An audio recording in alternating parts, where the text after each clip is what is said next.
punch resistance. For me, AJ, Anthony Joshua, he's good at what he does in the way that he boxes. But for me, he's another one of these boxers that have come through the GB ranking at that certain time where they box a certain way. For me, the punch resistance is poor. I feel like, going back to the stoppage, I feel like in the later rounds, if he gets tired, he don't know how to coast rounds. He don't know how to sit on the inside and ride shots. That's an art in itself, to take the sting out of someone's punches without moving your legs. Because let's use Amir Khan as an example. For me, when he boxes at range, 1-2, he's untouchable. But it's very hard for any person to do that for 12 rounds. Now, there's going to come a point in a fight where you've got to sit down, sit in the middle, yeah, take the sting out of the opponent's punches. And Amir Khan couldn't do that. And I feel like AJ is a very similar example in the sense that when he's boxing at range against Ruiz in the second fight, when he's allowed to have everything his own way in terms of the range, he's comfortable. When he's on the inside, he's a bully. He goes through people. But if he's tired and he needs to soak up a few rounds, I feel like that affects his punch resistance in the way that he boxes. He don't really know how to sit there and soak up another man's punches, take the sting out of a man's punches and counter him or whatever on the inside. And I feel like that plays into Fury's hands. Again, it's the small things, isn't it? Like bending your knees when you're on the inside, getting your balance, setting yourself, not squaring up on the ropes, and all those little things, they affect how well you take a punch when you ride it and you see it coming. It's like Canelo and Golovkin.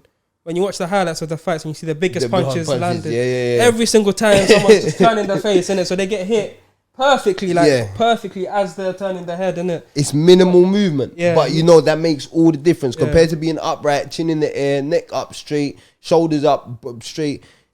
That little difference in your movement in terms of taking a shot. It's like Ryan Garcia, every time I see him on that reflex ball, whatever it's called, that Cobra bag, or the...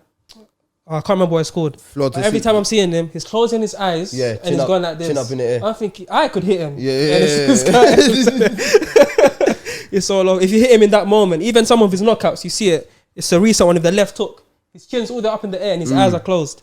If someone throws at the same time as you, it ain't even got to be a hard punch. Yeah. But if your eyes are closed, your chin's up in the air, your legs are not balanced, you're throwing a punch. Don't matter. No matter you're Golovkin, you can be anyone you want to be. You're gonna get hurt. People talk about glass doors and things like that, and whether that's a thing or not. Like you said, if that's your stance and that's the way you're set out, then you ain't gonna take that punch properly. You're gonna end up in a bad way. And that's why people don't see the sweet science of boxing. There's one video on Golovkin, right, where they show his stance and a breakdown of his whole thing. Yeah, it's the way his shoulders, they're always level. Yeah. Every time he steps, his shoulders are level. His feet perfectly planted. Yeah. Every time he jabs, it's from the bottom of his feet, everything. Every single jab is exactly the same stance, everything, innit? So his shoulders are always level, his feet are always in the right stance, and he's always got his knees tucked. So if you're on that stance and you take a punch, even if you've got a so-called glass chin, you're gonna ride that punch well. You're ready to take that punch, 100%. 100%. And I feel like fighters like Golovkin, I feel like, obviously you look at the likes of Mayweather, they make boxing look easy because they do everything right in and that.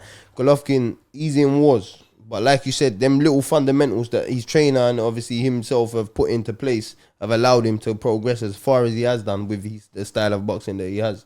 He's going to get hit. I know the boxing, the sweet science is hit and don't be hit. But Golovkin ain't in there for that. He knows he's going to get hit, but he feels that if I hit you enough times, it don't matter how many times you hit me, you're going down, innit? And like you said, because of the way he sets himself out.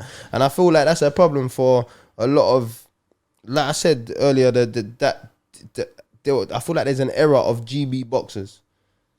For me, it's between 2004, maybe 2000 to 2012. They changed it from 3-minute rounds to 4-2s at one point. And I feel like the whole thing was in and out, footwork, work rate, in and out, boxing, bouncing, moving, punching. And I feel like the GB amateur boxing went up to a higher level through that, in the amateur boxing level. They do it in the Olympics and all these international competitions. But I feel like the fighters that turned pro lacked a certain fundamental. Again, going back to Amir Khan, going back to AJ, even going back to Uli Harrison from 2000s. I feel like a lot of them do lack that fundamental in terms of being in the center of the ring, being able to ride punches, being able to take this thing out of the punches. And I feel like that's a major fundamental that you need in a pro game.